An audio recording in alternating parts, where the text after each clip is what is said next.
Hello everyone, today I'm going to teach you how to make this tomato and egg soup. This is great all year round, but I especially love it for warming up during the winter season. Here's what you'll need. For the base, you'll need a couple of tomatoes, 3 to 4 depending on the size of them.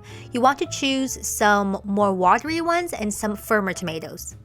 You will also need some eggs. I'm using 2 extra large eggs here because I want my soup to be slightly thicker and just a bit more substantial. I also recommend having some fresh cilantro with you. This is not a make it or break it ingredient, but I think it really adds to the flavor of the soup. Importantly, you will also need some cornstarch. This will be our thickening agent for the soup. Prepare your ingredients by cutting the tomato into bite-sized chunks. Now, I recommend having some super ripe, slightly watery tomatoes because those will melt into the soup and add lots of flavor.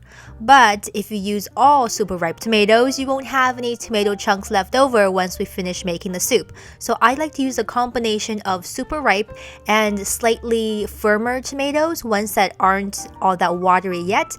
And the combination of the two makes a great soup because you get lots of flavor, plus you get some tomato bits left over that you can eat, and it's just much better, I think. Next, we'll need to crack and beat the eggs in a small bowl. I recommend using either a fork or some chopsticks, whatever you're comfortable with. But I do not recommend using a whisk as that will add in too much air for what we need.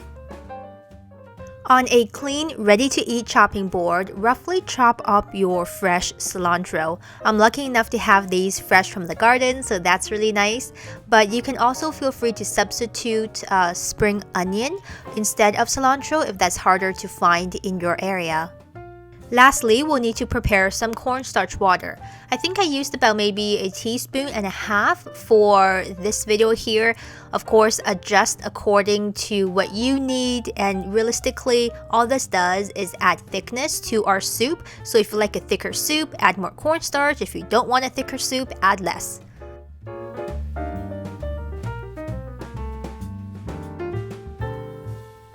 In a soup pot, add a swirl of canola oil and let it heat up until it's almost smoking. Add in the tomato chunks and let it cook through for just a couple of minutes. I usually do this until most of the tomato juices have started coming out and the tomatoes have softened somewhat. If your tomatoes are more on the sour side, this can be the time to add a bit of sugar before we get on with the rest of the soup. Next, we can add in the water. I generally add about as many cups as how many servings I'm making. So in this case, I added just about 2 cups of water, maybe plus a little bit extra. You can, of course, substitute for vegetable broth or chicken broth if you like, but in this case, I just use plain water. After letting our soup simmer on medium heat, it's time to add some salt. I really like Himalayan salt for this kind of thing. You can also add some crushed white pepper if you like, but I omitted that for this time. Now for the fun stuff. Add your cornstarch water to the soup, making sure to stir it again because sometimes the cornstarch does settle, and you want the soup to come to a soft boil again before we add in our beaten eggs. Now the important part, use a pair of chopsticks or a fork to move your soup in a circular stirring motion while you slowly pour in the eggs. The cornstarch should have thickened the soup slightly so that it gives a nice kind of fluffy texture to the eggs as it goes into the hot water. Now I prefer to have this soup hot, so I'm serving it right away in a deep bowl. And don't forget to add your bits of chopped cilantro or spring onion for a little extra flavor and mixing it well with a spoon before enjoying. Enjoy this recipe? Don't forget to like this video, hit me up over on social, and check out the blog as well. Until next time, happy eating! Bye!